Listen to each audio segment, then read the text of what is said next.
Well, a little more than 2 weeks ago, State Representative Tyrone Ellis announced he's retiring effective immediately. The news came as a shock to people in his district and to fellow legislators. The longtime lawmaker has served District 38 for 38 years. His entire career in public service spans almost 45 years, though, having served in the military and on the Oktibbeha County School Board. I sat down with Representative Ellis today to talk about why he's retiring and what's next for him. For the past 38 years, every January, Representative Tyrone Ellis has made the journey to Jackson to represent the people of House District 38. There have been some good years and some bad years, some experiences, some hurtful and some not so hurtful. I don't call them bad because you always gain something from the experience. There have also been some health problems along the way, extreme shoulder pain that very few knew about, but then a well-publicized stroke in 2013. Dr. Butt said, "You've had a systemic stroke and you have 3 hours to get this corrected." I didn't even know where I was or what I was doing at that point. And 4 days later, I came out, went in rehab on August the 5th, stayed in rehab from August 5th to December 31st, 3 days a week. And when I came out, I went on back to the legislature. And I didn't have any slurred speech, didn't have any limps, just kept going. To God be the glory. And so he went right back to working for the people of Oktibbeha, Clay, and Lowndes counties. And that may be why the news of his retirement before the end of his term came as such a shock to both his constituents and his colleagues in the legislature. But he says it was just time.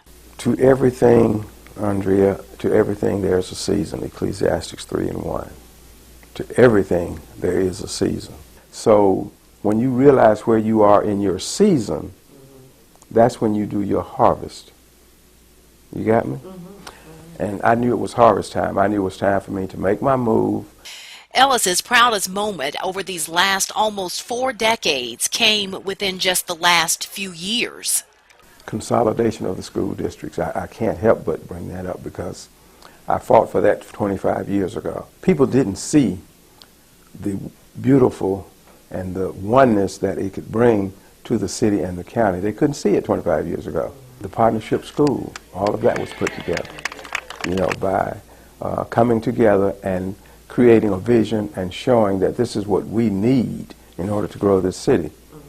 And have all of the children have access to education on an equal level. And that was my whole struggle, and I can leave comfortably now that that is completed. But one issue that still sits unresolved, the state flag.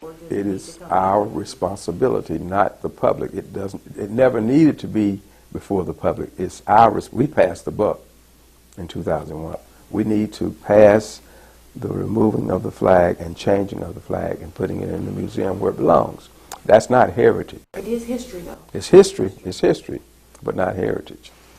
Heritage is something you're proud of. The retiring representative says he's grateful for the love and support he's seen from people in his district and across the state. People have just been so kind and so generous and so understanding.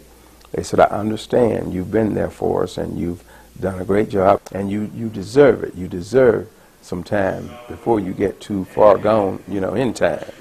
And that I appreciate. I appreciate that from the constituency. Now, Ellis says he plans to devote more time to his ministry. His advice for his successor: be humble and be available to the people you serve. Governor Phil Bryant has not yet set a date for the special election to fill out his remaining term. All right, coming up.